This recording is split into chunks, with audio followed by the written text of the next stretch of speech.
Okey, bismillahirrahmanirrahim. Assalamualaikum warahmatullahi wabarakatuh. Nama saya Muhammad Afiq bin Manaim dan saya akan memulakan sesi pembentangan subjek Electrical Installation 2 Case Study. Dan kumpulan saya juga, ahli kumpulan saya terdiri daripada Zaid Harisah dan juga Muhammad Akmal Rushaidi.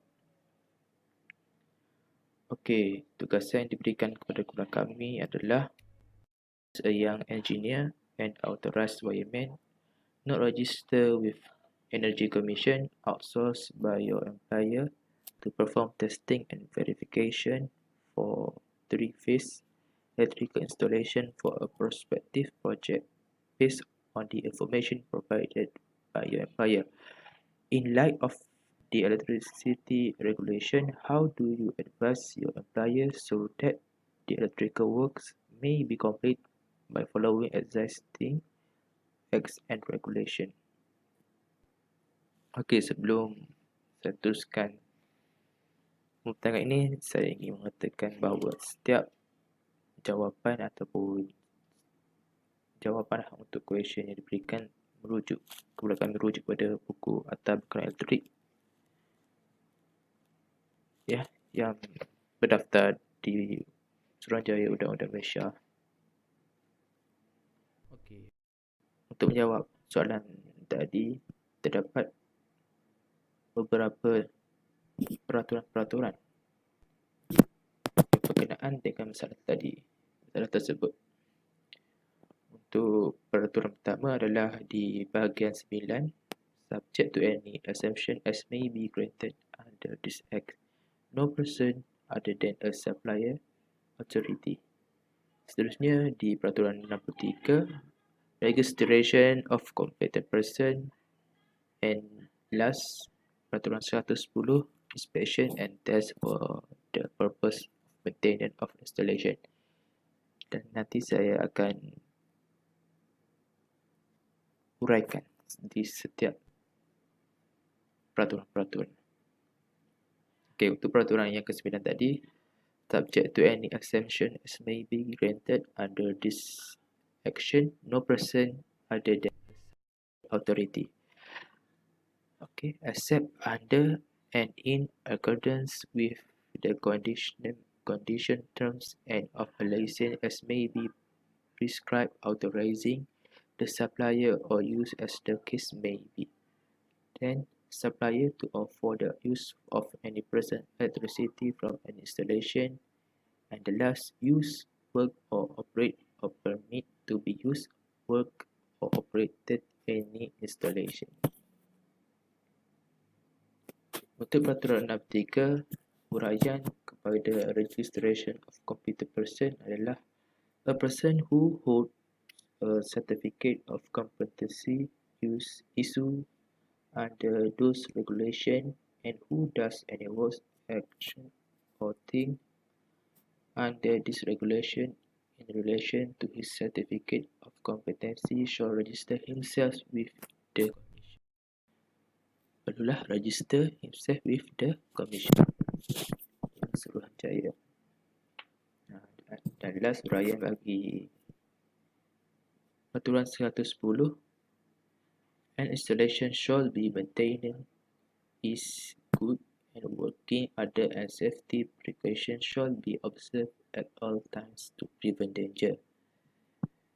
The responsibility to maintain the installation in the manner required in sub-regulation 1 shall be with the owner management license or occupier of the installation, his servant, agent as the case may be.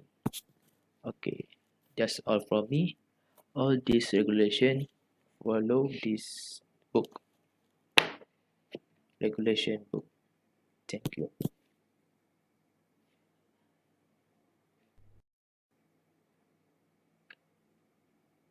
Assalamualaikum warahmatullahi wabarakatuh. My name is Zaid Arisa bin Zaidi. I would like to present my case study electrical installation 2.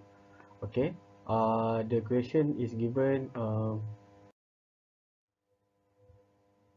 as a young engineer and authorized wireman, not registered with Energy Commission, outsourced by your employer to perform testing and verification for three-phase electrical installation for a prospective project based on the information provided by your employer.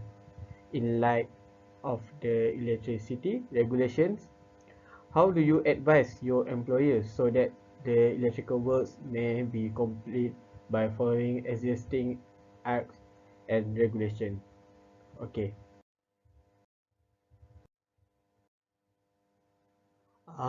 What is the fault? What is the fault actually? The employer instruct the unlicensed employee to the electrical wiring. Uh, how to rectify it? Which of employees already licensed under the Energy Commission? Second, installation registered for its unlicensed employees. How to register to Energy Commission? Requirements are as follows. First, possess certificate for single-phase wireman, competency PW1, PW2, for at least 1 year from the date of issuance. Second, at least 1 year working experience in electrical wiring with an electrical contractor or private wiring unit registered with the Energy Commission or working with government department or agency, and possess complete logbook based on working experience. Third, certificate for single-phase wireman competency PW1 or PW2 should be registered with the Energy Commission.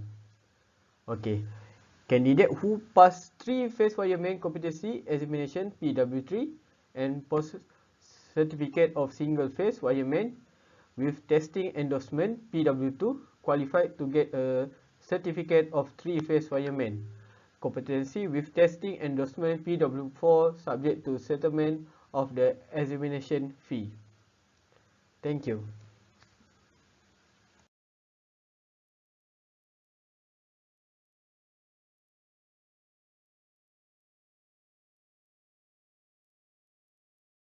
Assalamualaikum, and my name is Akmal Rushidi bin Muhammad Razi. So now I will talk about suggestion or recommendation in order to prevent something dangerous or unwanted things from happening. And this suggestion is likely to the company, to the electrical company. Right. First is selecting an employee legally registered by the Commission to prevent something undesirable from happening during the installation process or after the installation process. Do not take lightly work that involves electricity, even if the person is skilled. You must also make sure that they are registered as a certified electrician. The second is, before registering an electrician, the Commission must ensure that the electrician is properly trained as stated in the Electricity Supply Act book, Electricity Regulations, to produce electricians that are truly qualified and skilled in the electrical field. If a careless selection made by the Commission is likely to pose a risk to the community out there.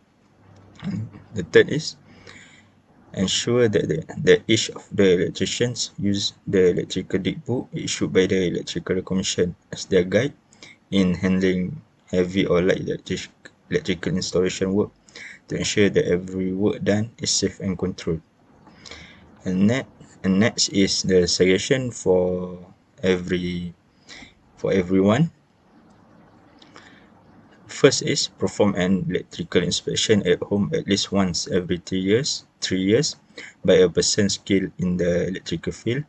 The purpose of the inspection is to ensure that no unwanted things happen. For example, the wire or the attic of the house may have been damaged due to a pest and so on. And second is, the public must also comply with the regulations on the use of goods involving electricity. For example, not pressing a switch if fans are wet or committing excessive waste. And that's all. Thank you.